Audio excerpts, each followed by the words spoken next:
Attendees are in listen-only mode. Okay. Hi everyone. My name's Gary. I run the trading desk at Vunani Private Clients.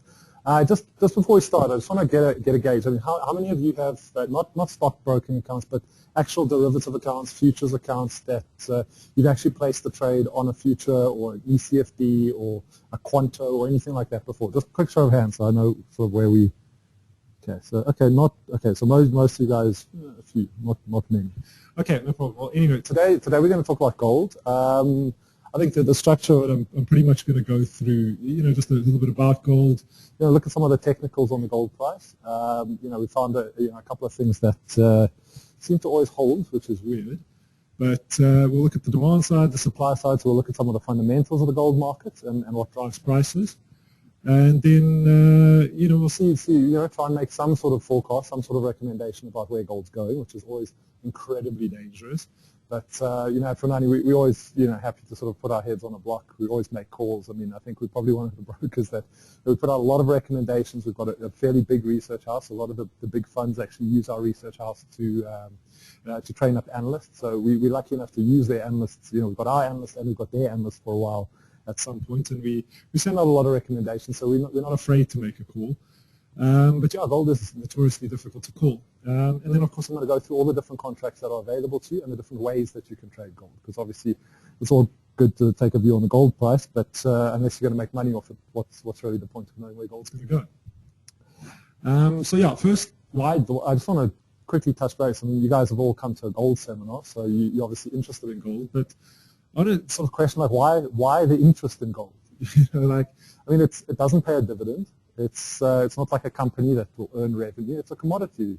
I mean, its price is based on the supply and demand, and if people don't want it, its price will fall. And if they make too much of it, and there's not enough people wanting it for the amount that gets pulled out of the ground, the price also falls.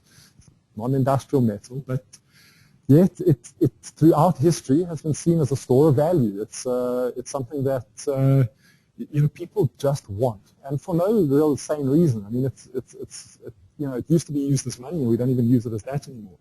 But it's really maybe just it's shiny, and people love it. So, there's we're going to look more at the supply and demand of gold, and if we actually look at gold as an investment sort of material, you can see from this. I mean, this chart is probably a little bit unfair, but I mean that's pretty much what you would have done on gold if you held it for the last 100 years. I mean, you're looking at sort of almost a 10,000% gain in 82 years. And you can see really it's maybe a little bit unfair, like I said, because here's where we sort of uncoupled from the gold standard and went to the fiat money system. And that, you can see obviously we had the bull market of sort of the early 80s, a little bit of a collapse, and then the massive run up sort of in the 2000s. So that's the dollar gold price, and you can see we've had quite a significant correction lately. Okay, so just to sort of explore why people actually want gold. I mean, like I mentioned before, it is a store of value, and I mean this chart that I'm looking at, we're only going back to sort of the 20s, when gold was pegged to the dollar at about $20 an ounce. But gold is, it's sort of had that allure for thousands of years. I mean, it's always been sincere. I think the first gold coin is 1700 BC. It's something that has held its value, and I mean, when you're considering trading gold, when you're considering investing in gold, you've really got to look at why you want to do that. I mean, we're going to talk a little bit about the whiskey and gunpowder trade. I mean, are you buying gold because you think it's going to be the end of the world? Are you an apocalyptic gold trader that just, you want gold because you think that there's going to be no stock market in 10 years and only your Krugerrands in your pocket are going to have value? Or are you trying to make a quick buck? Are you looking at undervalued gold mine? But we're going to explore a little bit more of that later.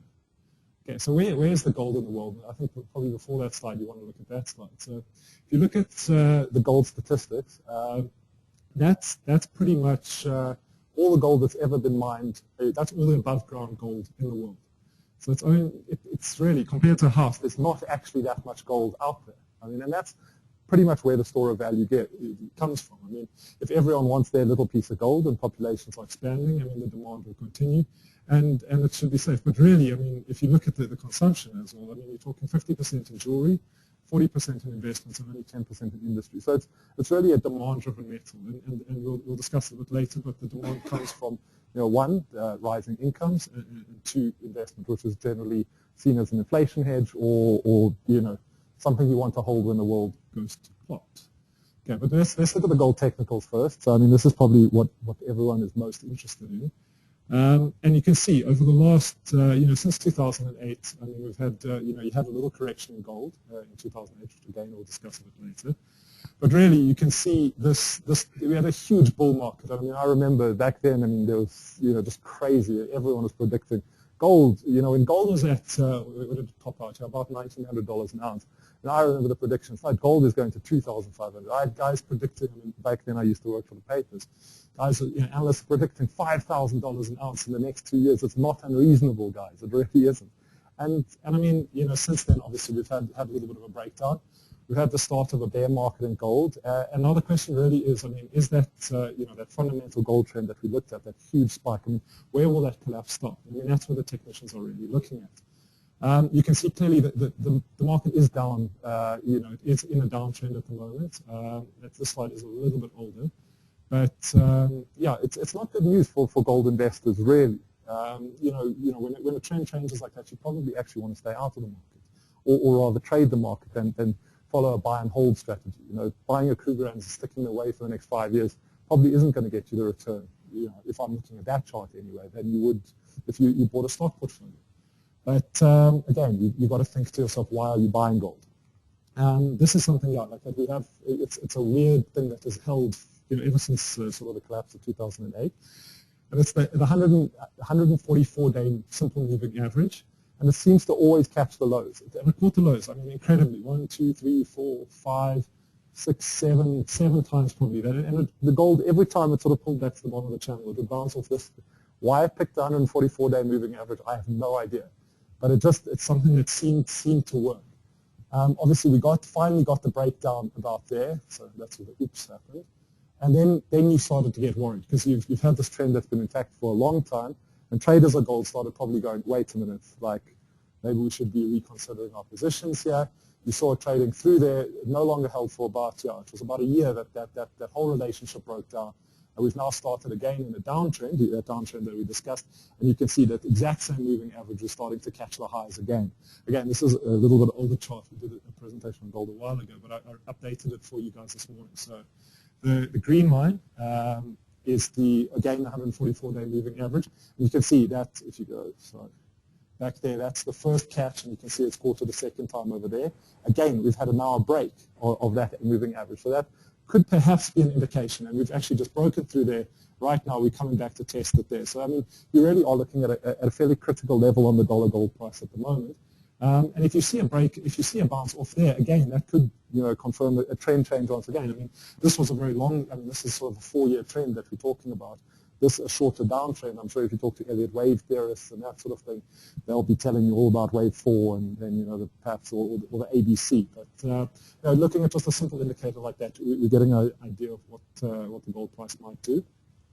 Another strategy that has worked well over the last probably sort of 6-7 years is doing a moving average crossover. And I mean, I'm saying this, and some of you guys might not be traders, but we offer a lot of, say, if you want to know more about moving average strategies, that sort of thing. I mean, we can take you through it. We do a lot of training as well. I mean, just speak to one of the guys afterwards. But basically, the way that this works is you put on a 55-day moving average, a 76-day moving average. You can do this on most technical platforms, and when they cross, it generates a signal either buy or sell. You can see these are sort of where the signals generated buy and sell on this specific cross moving average. Why those two work, I don't know. But it's something that's, I suppose you learn in economics. It's not always about the cause of something. It's whether you can find the correlation or not. So so their signal worked. This sort of little patch had worked very, very well as we went through this period of uncertainty as to where the gold price was going. And we'll see where it happens next. And we'll definitely be looking for that probably for the next buy signal to see another reversal of trend. But definitely something to look out if you have a technical package and you do look at gold. I mean, I'd stick that on, no problem. Now this is something, this is actually something that we work with a group called Gold and Silver, which they do a lot of fundamental research and a lot of technical research into gold as well. We publish this sort of research to our clients now on a weekly basis through our partnership with them. So I mean, I just chucked it in so you guys can sort of see this is their weekly view. So this is gold for the next week. And it's just they're giving you key support and resistance levels. You can see gold at the moment trading in a bit of a sideways trend. what fundamental news is going to come out and break that out of the trend. We don't know. But they're basically looking. They've got some levels here. But if you're looking for short-term gold trades, because remember, gold's not always. It doesn't always have to be a 2-year trade or a year trade or buy and hold trade. It can be as short as an intraday trade. And that's why we constantly publishing to our clients to try and just give you guys levels, give you a bit of guidance. These guys obviously backtest their strategies as well. Okay. So if we look, I don't want to go too much into the supply side of gold. We've talked about, obviously, how gold's thin. This is something that another gold analyst came up with for me, and he says, if you look at where gold should be, if you look at the commodities cost, now I'm not just looking at the technicals. Generally, the all-in cash cost of producing a commodity, if you times that by 2, that's where you should be trading. So if you look at it, these are the 2012 cash costs of gold. And you're looking at probably twice that is where it should have been trading. Again, the difference. I'm not going to go through the difference between cash costs and all-in costs, but generally accepted that the all-in cost of gold, Barrick's producing it as an overseas gold miner, producing it about just above $900 an ounce. Gold Fields is trying to cut down at the moment. They're also trying to get their all-in cost, or I think they call it their NCE cost, down to below $1,000 an ounce. And that's obviously because, I was speaking to Nick Holland the other day, and I was saying, are you going to hedge? What are you going to do here? What happens if the gold price keeps on falling? And he said to me, obviously I'm saying, do you want to hedge because we're derivative traders? But he said, he's worked out that the best possible price for gold is always the gold price at the moment. So what he does is he looks at the gold price on the day, and he has to plan his business around that. And if the gold price is $1,200 an ounce, he needs to try and make his business profitable by closing unprofitable mines and really scaling back on production. So that's just something to think about on the fundamental side of things. But yeah, just again, a 2012 stat there, but the all-in price, that gold was sold for in 2012 was $1,650 an ounce, and they were struggling. Gold miners back then were struggling to make money. Now, $1,300 an ounce, they're struggling even more. I mean, we're going to talk about whether you should be trading physical gold or whether you should be trading, actually trading the companies, trading gold miners a bit later on. But yeah, at $1,300 an ounce, these mines are going to have to restructure if they're going to be profitable. Again, if we do get a massive re-rating the gold price up to $1,900 an ounce, and these guys have cut costs, it can be very, very profitable. But we'll go through that also in a bit. So what fundamentally is going to change to make, because looking at those first charts, gold is in a downward trend.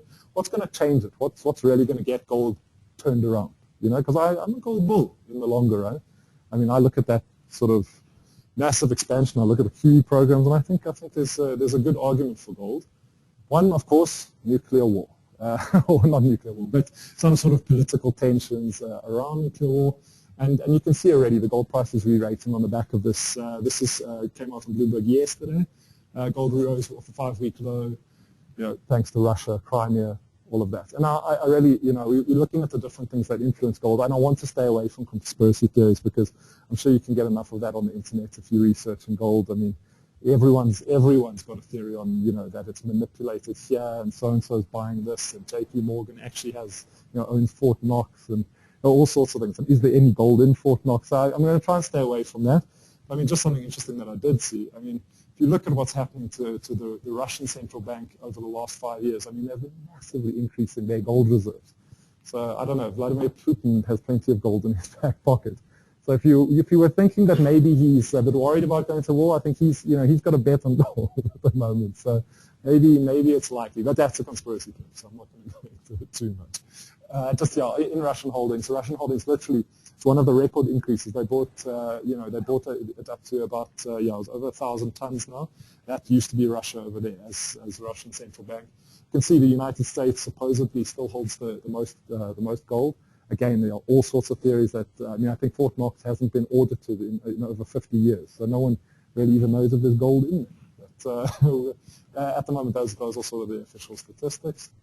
Another thing that could get it going, it might not necessarily be the actual tension around gold. It might not be people fearing that, Russians fearing that, oh no, everything's going to be worthless. There's nuclear war. We need to buy bullion. Private investors, whatever. Might not come from that. Russia at the moment, their foreign exchange reserve is sitting at $400 billion. So if you just, if they literally just wanted to diversify out of, and that foreign exchange was always sitting in US dollars. So now suddenly, the US dollar starts weakening. They don't want to be in the US dollar. The relation's not so good.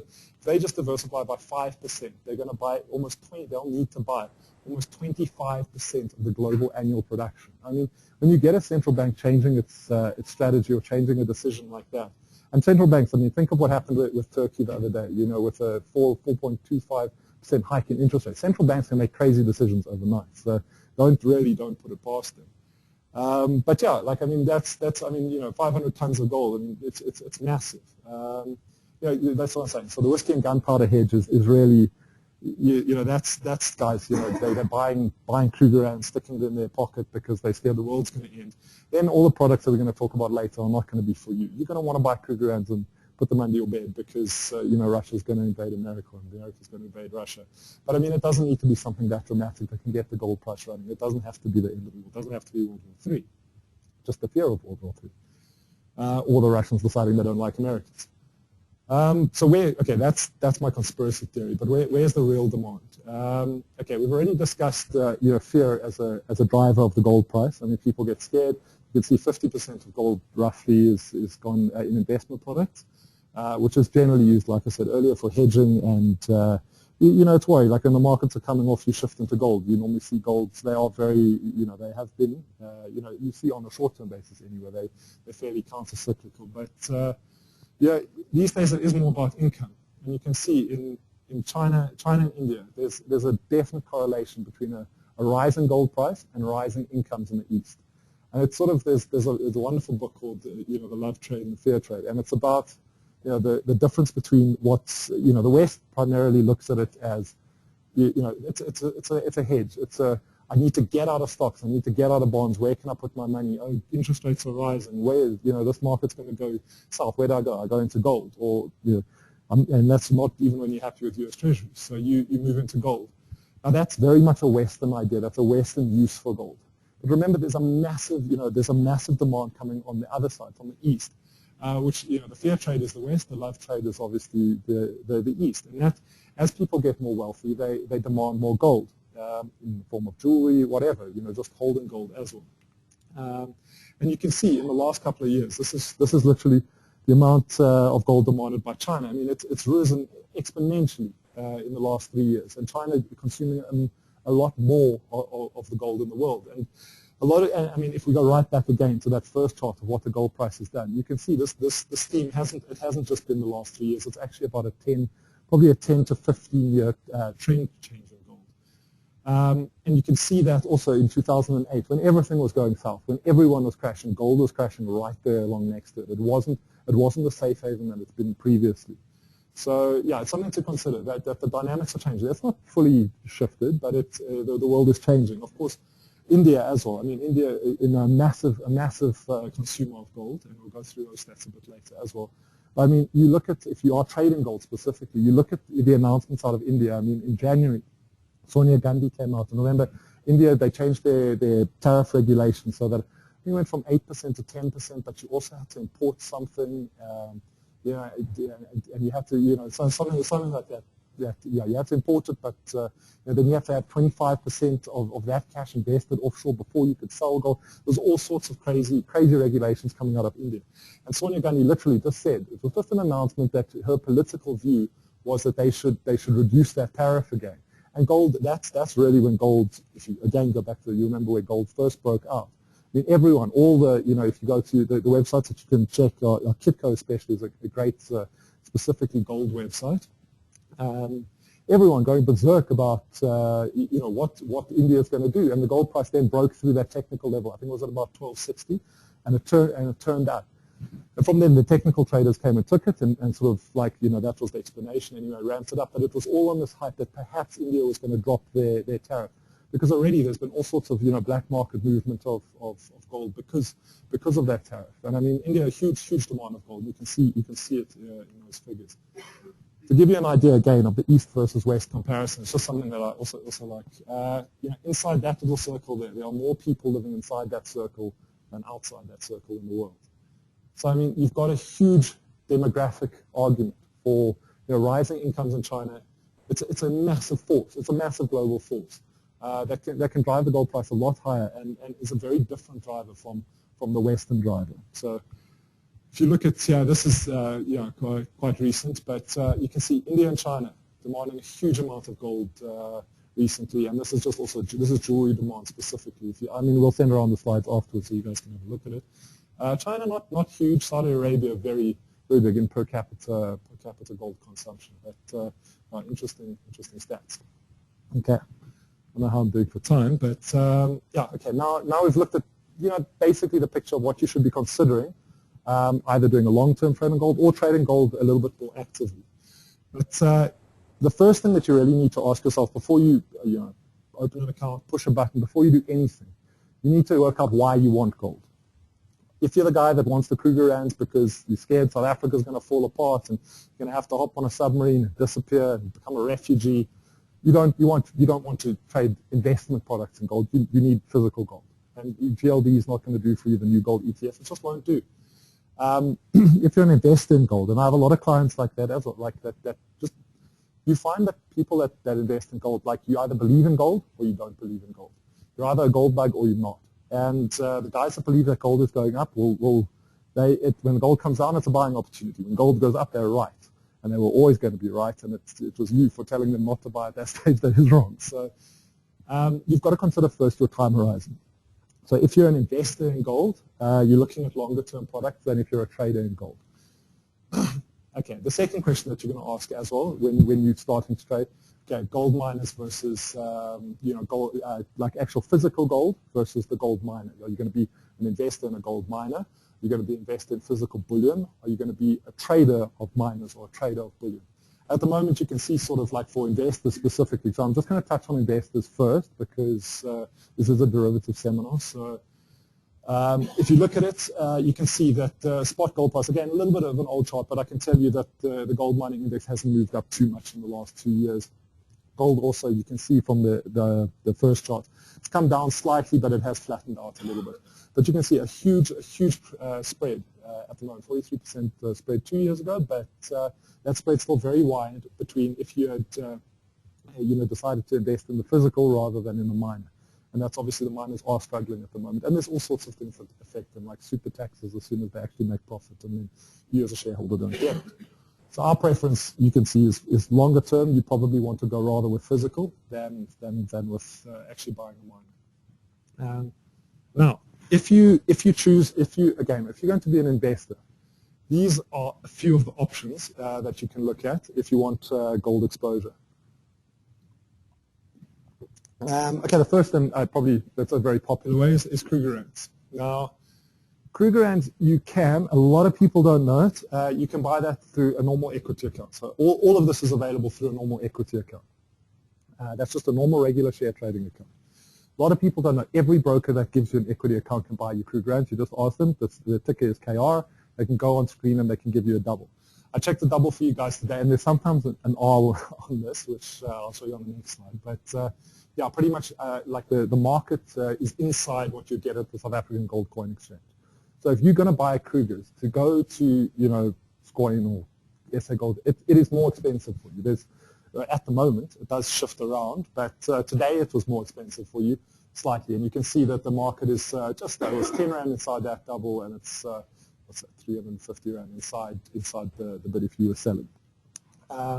Of course, there's all sorts of ways. I mean, I heard also that in Germany you can actually, like in the height of sort of 1,900, they were literally putting up vending machines in Germany where you could go put in euros and it would pop out little gold bars at the bottom, because that's the kind of demand that the world was seeing. I mean, it was insane. I mean, every article, like I said, I was more of a journo back then, and every article we published with gold in the headline, you'd get 10 times as many reads as if you put anything else in the headline, because there was just this fever in the market about buying gold. And that's like, from my point of view, like from a more psychological, trading point of view, that's telling me that now probably is the time to go in, because that was definitely the time to be selling if you were contrarian.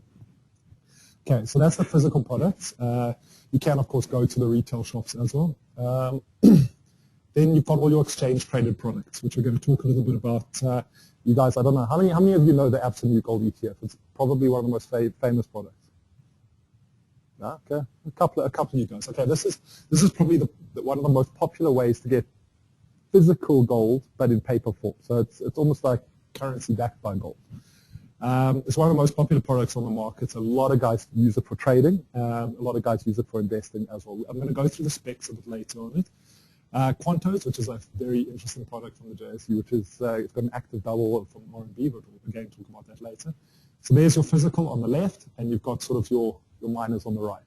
So you can go with large cap miners, offshore miners, or the small cap miners. We're going to talk a little bit about that. But this you would all do through an equity account. If you're going to do it longer than probably 3 months, I'd say buy the physical underlying. It's obviously not going to get a margin amount, you're not going to get gearing on it, but it's probably not what you want. You want to hold Harmony for a year, you're going to buy the physical underlying through an equity account. Okay, now if you want to trade, yeah. Yes. This? Oh yeah, that's something I was actually talking to the scoring lady about years ago. It was just weird, yeah, like a Krugerrand actually, yeah, it's 3% copper. I didn't realize that. So it's, I think you're allowed to take out of the country. If you are leaving the country, you're allowed to take 2 ounces per person. This is also, it's an older stat, so we just maybe, I didn't go through it because I think we maybe need to check it. And also you can take, I think it's 4 million in collectible coins out of the country tax-free. So there's no capital gains tax on collectible coins. With Krugers, you have to pay CGT. So if you sell them. So, but again, don't quote me on that one because it is that's probably 2 years old stat and it might have changed by now. So, but yeah, like it's just interesting because I always wondered how much, because like everyone was always saying, I didn't talk about it too much in the front, but it was the coin clipping that the monarchs used to do. They used to publish a coin and they used to put their face on it for marketing purposes, and they used to say, well, this coin definitely is pure gold. And then they started clipping their own coins and stealing it and making more coins so that they could, almost inflate the system. So already the Krugerrands are doing that, and they're putting 3% copper in our gold. It's crazy. But no, I'm sure it's to make it hard or something. But it's something interesting that I came across a couple of years ago. Okay, if we're going to trade, which is short term, which is, it's like I say, like there's 2 ways to make 20%. Like you can make 20% in a straight line, or you can make 5%, 5%, 5%, 5%. And in a market, a market that is flattening out, and if we looked at that gold market at the beginning, it does look to me like it's flattening out. I would say there is probably more gains to be made trading gold than holding gold long term. I'm not saying it's a bad idea. Again, I have a client that's he's got 3 kids, and every year on their birthday, I get 3 Krugerrand trades out of him a year because he buys 1 Krugerrand on each of his kids' birthdays. And his idea is when they're 21, they'll each get 21 Krugerrands. And it's it's a long-term thing. And if you look at that, over the last 30 years, it hasn't been a bad strategy. Look at 82 years, you've done very, very well. And again, you've got to also, whenever you're trading this, it's almost like gold. It is a commodity, but it's an alternative investment as well. You've got to look at the reason why you're buying it. You buy art, you buy it because you like it, and it's nice that it holds its value. A lot of guys will buy gold. It's not because it's an investment product. It's something nice to give your kids on their 21st birthday as well. And it's shiny, so that's like a major plus. But okay, if we are going to trade, so we're going to try and make the 5%, 5%, 5%. You trade the derivative. You don't trade the underlying because generally there's more costs associated with trading the underlying. And obviously, as a trader, you normally, because you're taking much smaller movements, because you're normally looking for gearing. Because you're taking a short-term movement, you're prepared to take credit to try and get outperformance. You're actually trying to increase your risk while you're trading. Okay, so the first contract, I'm going to go through, I think it's 3 or maybe 4 or 5 contracts. Okay, the first one is you can actually trade a futures contract on a Krugerrand. I don't think I've ever had a futures trade on a Krugerrand ever. So it's not a very popular way because, again, if you're buying Krugerrands, it's because you want to stick them in your safe or you want to hide them, in the garden somewhere. You don't generally trade Krugerrands. There is a contract available. The gearing is fairly good. So you're getting about almost 11 times gearing on it. So if you wanted to buy a Krugerrand at the moment, today, you would have put down a fixed margin of 1,384 Rand. That's what your outlay would have been. And you would have got the equivalent of 1 Krugerrand. Krugerrand's trading, okay, if we go back, so if we look, Krugerrands are trading, that's the double on Krugerrands at the moment. So you can currently buy Krugerrands at about 15,000. You're going to put down 1,000 for your, you're going to put 1,300, and that obviously gives you the gearing. Suddenly you've got exposure of 15,000. that moves up 10%. You make 1,500 bucks. Your initial deposit was only 1,380 bucks. Suddenly you've made 100% on your Krugerrand off a 10% movement. That's exactly what traders are looking for. For that, you obviously you've got interest carry on that, and that's why you're doing it very, very short term. That's why you're specifically looking at that short term.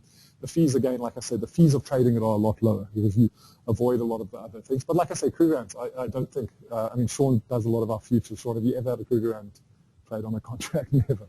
So it is interesting. It is available if you wanted to trade it. Just to give you an example, I actually left this retail shop on purpose. This is the last time we did this presentation, probably about, it was about a year ago, I think. We actually did the double. So that used to be the double on Krugerrand. So you can see, again, it hasn't moved that much in the last year. But you can see this was at a retail coin shop. So that was, I think, at South African Gold Exchange. There was actually an arb on it there. You could have literally gone and bought from the coin shop at 1,450, and you could have gone and sold it into the market at 1,400 and made 200 Rand risk-free profit. It never would have worked. We always like to look for arbs and stuff on different contracts. It never would have worked because to go and fetch coins would have use 10 times as much in petrol, and they are quite thin. But it's interesting to see that our market does actually move quite far away from the underlying market, especially if you look here. That's where the Rand gold price is. That's how much a Krugerrand should cost you at the moment. And you can see, you're even selling it at a little bit of a premium. And it's really because it's a natural market. It's who's buying and who's selling at what price they're prepared to do it. So you can get a little bit of a movement away from fair value. Okay, so that's the first contract. Okay, now this is the Absa New Gold ETF, which is probably the most popular product, one as an investment product. So if you want to hold gold longer term, but also for traders, because it's you're not going to buy a Krugerrand. You'd rather buy paper that is backed by Krugerrands and tracks the Rand gold price, which is exactly what GLD does. You buy GLD. It's trading at the moment. I've got it all here. I will go through that now. But basically, it's trading about 135 Rand at the moment. And you're going to get, as the Rand gold price moves, you'll get an exact movement on the contract. If you buy a derivative on that contract, you obviously get that exaggeration on your trade size. This one, 12 times gearing, so you're going to get basically for a 1% movement up, you're going to get a 12% movement up on your account. Okay, so you can look there. Remember, I don't know if you guys, I'm going to go through it because I can see a few of you haven't got futures accounts yet. The way that you trade a future is normally it's 100 to 1 ratio. So you can see that's the nominal size. So you wouldn't buy one GLD share. You would have to buy in lots of 100. And for that, you would put down, so if you wanted 100 GLD shares, you would put down about 1,100 Rand. That works out into the gearing. Obviously, you get that added performance. We can take questions at the end if you guys want to go through it a little bit more. Now on this product, okay, remember, this is what's always crazy, because this is actually a fund. As much as we use it just as an instrument so that we can trade Rand gold price, and we can trade it, intraday, we look for little, mispricings in the market makers and stuff as well, where, well, not market maker anyway, but, maybe someone will be selling at the wrong price, we can go and take it and sell it, and then we sell it to the market maker. You can make, 5,000-6,000 Rand that way fairly easily. But, you've got to remember, I look at it as just a proxy for Rand gold price, but it actually is a fund. It's got a fund fact sheet. I looked at the fund fact sheet today to get you all the latest values. And it's got its holdings, which is like a little pie chart for you, and this whole pie chart is just gold. So I don't know, normally you get it all spread out. But so the fund, anyway, so it is a fund, so you must just be careful of that, because remember, when you're trading it, they're still going to be taking a management fee. So if you invest in GLD, their total expense ratio, it's a passive tracker. They obviously charge you for giving you this product where you don't have to go and buy a Krugerrand, or you don't have to install a safe and put your Krugerrand in there. You can just do it through your broking account. They charge you 0.4% a year. Now that's worked into the price. Originally, when they started it, it was exactly a hundredth of the gold price. And then every year it sort of just shifts down slightly because they take their 0.4% as a fee for providing you with a contract. Which really, if you look at the performance if you had held, is not unreasonable. They've done fairly well. But at the moment, it's backed 96.39%. Obviously, is backed by, is gold backed. And that's obviously just as the contract came down. But of course, you're buying it at a discount. So if you look at it today, we had the dollar gold price was sitting there, the currency is sitting there. So I can get a Rand gold price per times in those two together. So technically, where it should be trading, if it was exactly a 100th contract, should be trading at about 140. GLD is trading at about 135. So I've done a little sum for you here. And this is how we look for mispricings when we're trading it as well. We take, you basically do that sum. So you take dollar gold price times rand gold price times the 100th times how much it is backed by gold. And that gives you a fair value on GLD, so you don't have to do the maths in your head. That's what it actually worked out to. You can see, and the double was trading, I think the double was about, that's where the fair value is. Last trade was 21. So you can see it's within 9 cents of where it should be. So that's fairly well priced. And every now and again, especially in the morning before, you guys know what a market maker is. They're basically people that ensure liquidity on the stock. So you come in and the contract starts trading, but there's no one there because no one's buying GLD, no one's selling GLD. And generally about half an hour after the market opens, the market maker comes in and you'll see 100,000 stock on each side. And it doesn't matter how much you sell there, he's just going to keep on giving you stock. And he's never going to move his price ever. He's just going to keep selling because at the same time he's just hedging gold on the back end. So every now and again he comes in about half an hour after the market opens, so he comes in at about 9:30. Like that's why we always will have a look at these contracts for about the first half an hour of the day, because you'll get someone that doesn't know what they're doing. They go onto the online platform and they go, oh, I need to sell all my gold. Boom, I don't care, and I'll sell it at, fair value was at 35.30, they might sell it at 133. We'll go and take that, wait half an hour, the market maker will come in and we'll sell it to him, and you'll make $2 for nothing, because you know that the market maker will always be hovering around that fair value price all the time. It's a nice little way to make quick cash if you're one of those high frequency type traders. And I mean, we've got a whole high frequency program. If you guys are interested in that, it's a whole different type of account, and basically sell you stuff in bulk, and you can sit and trade 1,000 times a day for like next to nothing. And then, I don't know, that's sort of another product that we can explore afterwards if you want to chat. Okay. Now the JSE, so we're going through a lot of contracts now. So that's pretty much Absa New Gold's ETF. It's a nice product to trade. It's nice and cheap, especially if you're getting in and out, because you don't get whacked with any fees, because like you can divide that by 365 almost. So it's a good product to trade. It's probably one of the better products to trade if you are going to trade gold actively and short term. If you say, I think that the rand gold price is going to go from 135 to 138, and you want to make some money, you do that on a futures contract on GLD. Buy there, sell there. That's well enough of a movement for you to make good money at that 12 times gearing. Okay, now this is another product which I think is a very exciting product from the EDM market. It's called Quanto Future. Now the problem is what a lot of clients do. You always get it. They go and look at the dollar gold price. I mean, we've been talking about dollar gold. You haven't even seen a chart of the rand gold price. I don't think I even put one in there. But all look at the dollar gold price. You think, there's problems in Crimea. That's been taken over, and Russia's going to do this, and the war's going to start, and India's going to drop their tariffs, and this gold price is going up $200.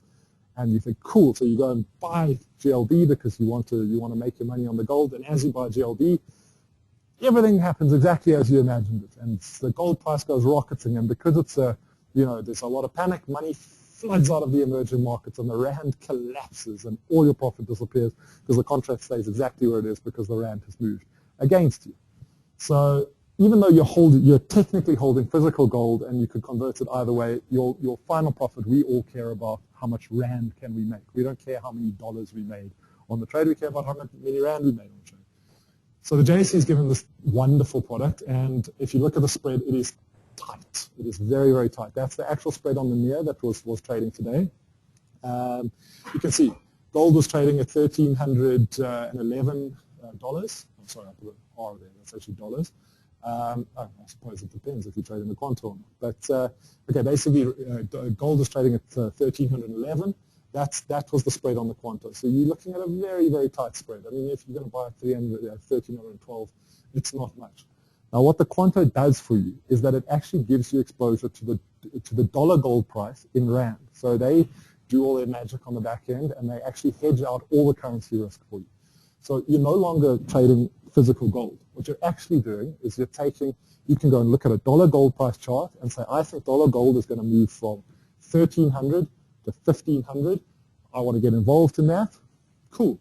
Go and buy the Quanto, because then it doesn't matter what the rand does. So you're going to get your price. If you're looking at the technicals on that and say, I'm looking for 200 up, and it moves 200 up, you will get 200 rand per contract up on your thing. Again, the reason this is so tight, RMB makes a market on it. So it's always liquid. You can get in and out of that contract whenever you want.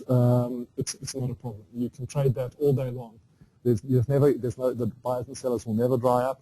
RMB will be standing ready. And it's not that they're taking a position against you. Remember, they're just going to buy gold on the back end. The more gold you buy from them, the more gold they'll sell. And the more gold you sell to them, the more gold they'll sell. So they do a hedge. Sorry, I said that badly. But they do the hedge on the back end. Yeah, so it's an interesting new product.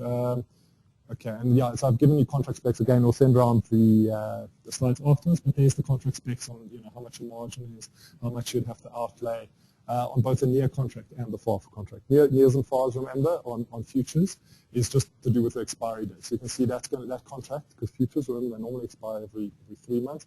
This contract's going to expire on the 12th of the 8th. This contract expires on the 13th of the 5th. So that's why that's the near contract, because it's the one that's going to expire sooner. And that's the far, which is obviously going to expire later. Normally, I think these are all cash-settled contracts. So if you don't roll over your contract, which you can, again, we can talk about that in the question and answers if you want to know about rolls. But yeah, you'll just be settled in cash as if your contract was closed. Okay, then you can obviously look at the miners as well.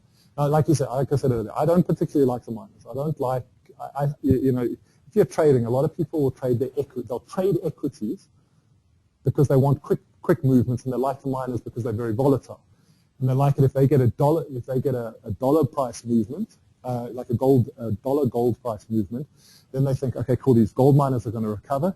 And inherent in all the gold miners is some gearing. So you get these exaggerated movements. You'll often go and look in Anglo Gold or GFI or Gold Fields or Harmony will be up or down 7, 8%, which is ideal for a trader because you want that movement. So you can get in, out, wait for it to fall, buy back in, and you can do your 5% easily because it's very choppy.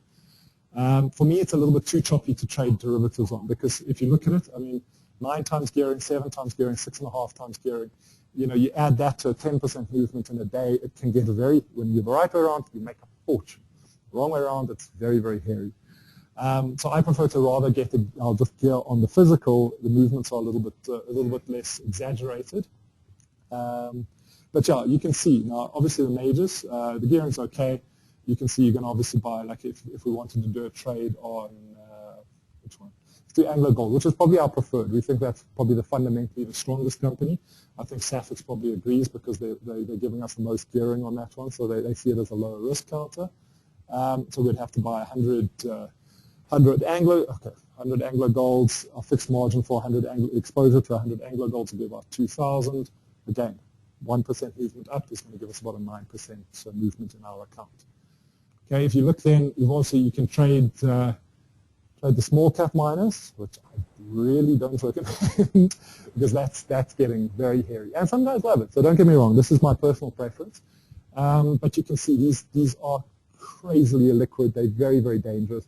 I mean, my philosophy has always been when trading, and this is a personal philosophy, and a lot of guys say it's because I'm just chicken. But, I like to trade big liquid stocks. Give me a 100 million rand market cap company, I will gear on that, no problem, because I know it's not going out of business. But, when you start messing around with sort of penny stock type companies and adding gearing to it, it can get very, very dangerous very quickly. I mean, I don't know if you guys read the news on Pinnacle as well.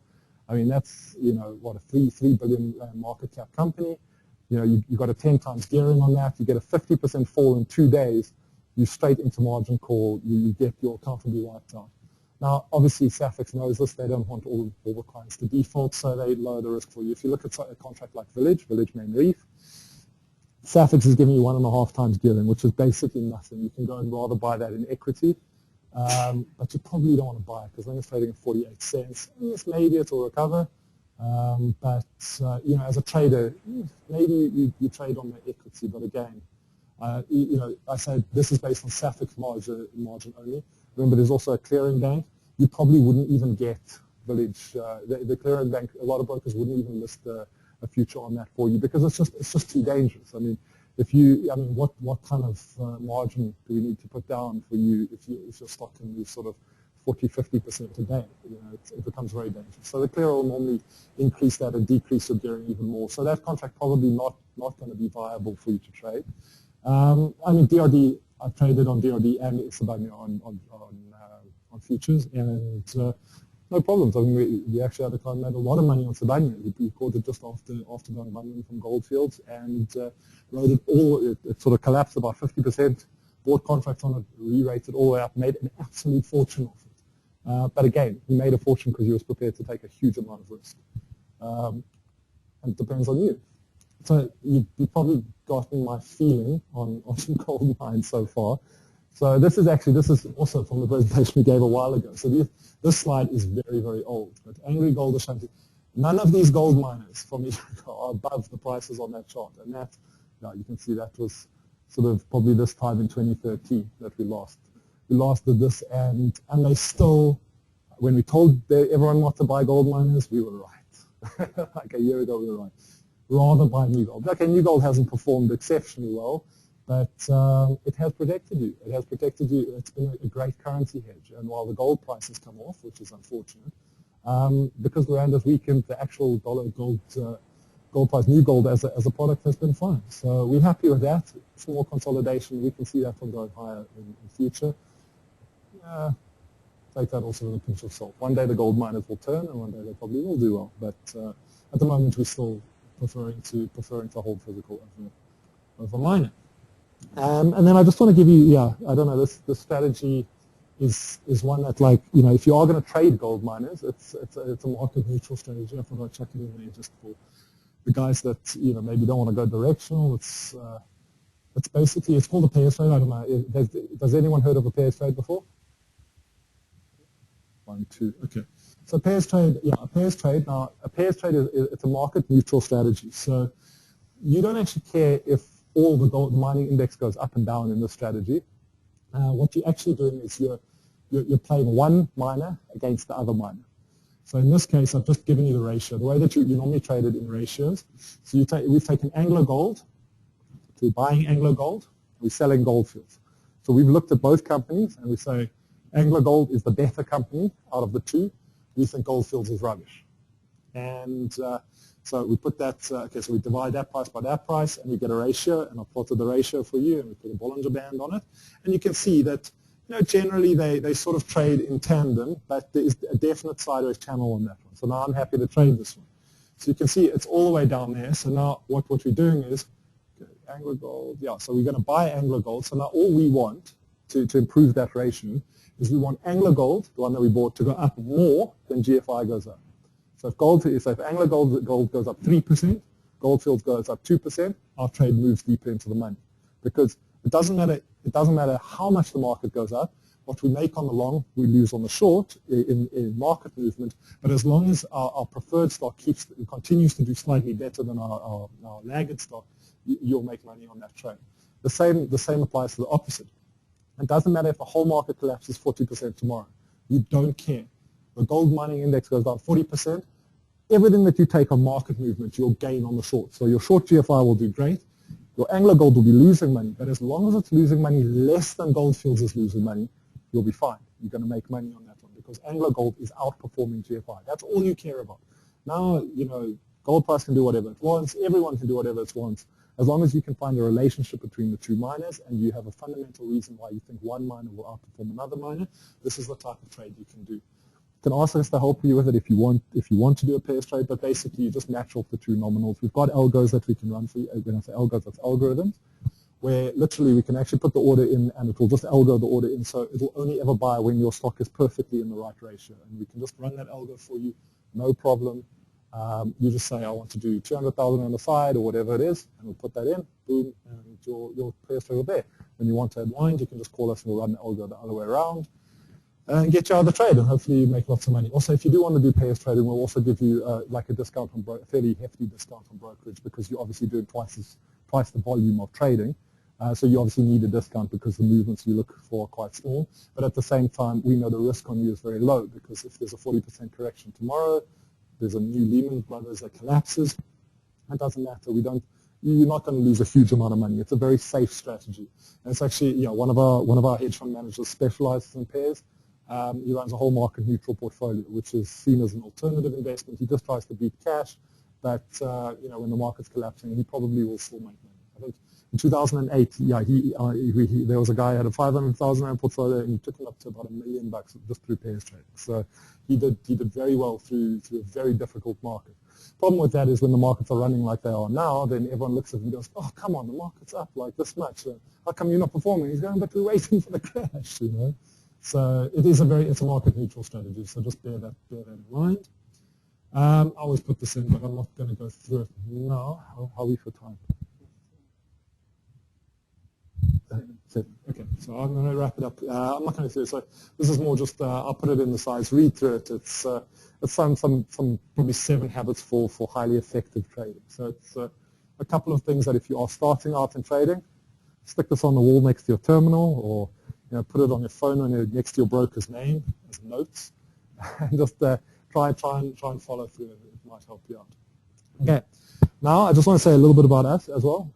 Obviously, like if you are looking to start trading, you have to select a broker. You can't just come to the JSE. They'll just send you to us anyway.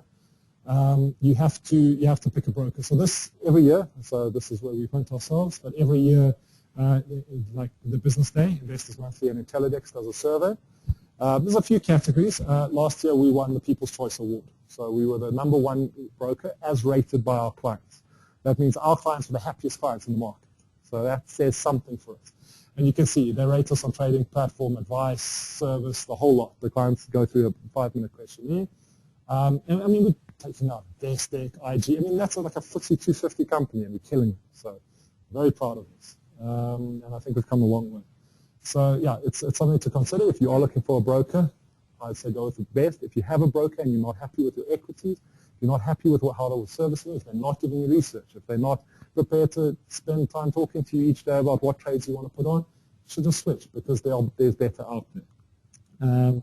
If you are looking to switch, I mean, we've got all sorts of different platforms. If you trade yourself, got sort of entry-level Iris client access. If you just want to sort of see the at least market data, and you want to place a few trades yourself, but you probably 3 trades a month or even less, go with an Iris Investor. Slightly more heavyweight platform, which is the Iris Trader platform, which is once you start really getting into trading. Also, the nice thing about these platforms is they're also multi-instrument. So you can have your equity account there, then your CFD account, your 4 CFD accounts.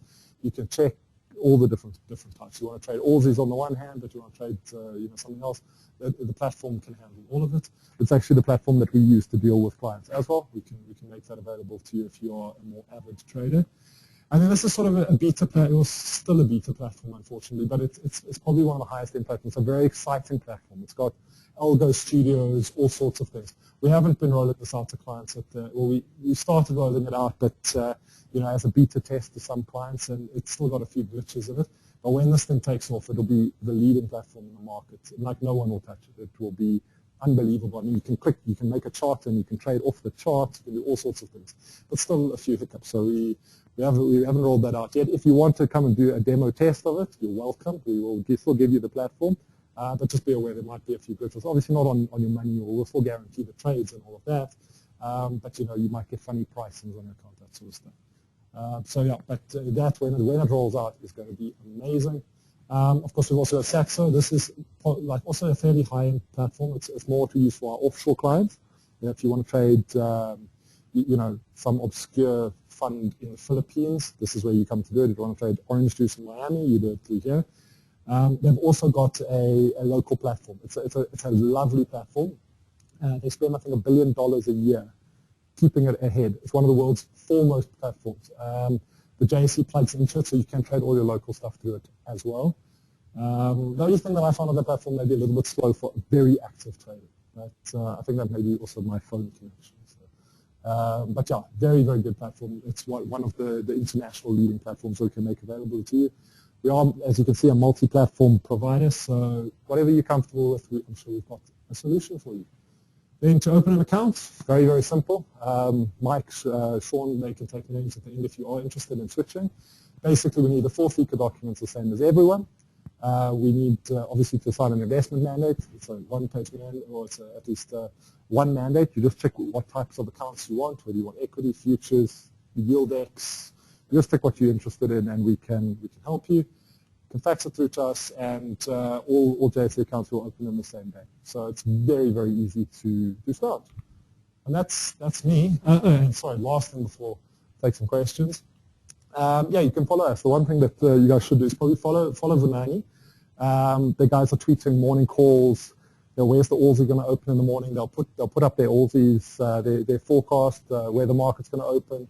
One guy that trades it every morning, one of our dealers, he's been very, very successful at it, because he'll sort of say the market, you know, based on, you know, like overseas, what Anglo did in London and what this is happening, and the Dow moved like this and the currency moved like this, so we should open at this price. If the Aussie, which is the all-share index contract, opens slightly lower than that, there's your opportunity. It's on Twitter. You can go and buy that thing.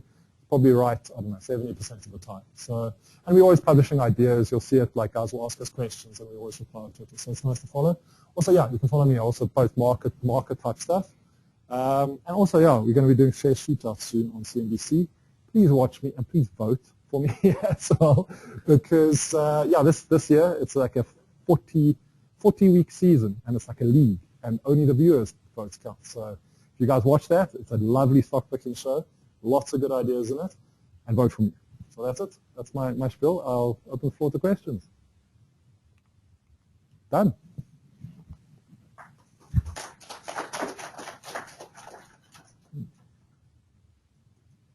Any questions, guys? Come on, there must be some. I was like, that thorough. Okay, no, I guess that's it. Thanks everyone for coming. You know? Yeah, like I said, Sean and Singer. Oh, is Mike still here? No. Okay, Sean and Singer will be outside. So if you have questions about the presentation, about anything, I'll also hang around afterwards. Yeah, feel free to come chat. Thanks a lot.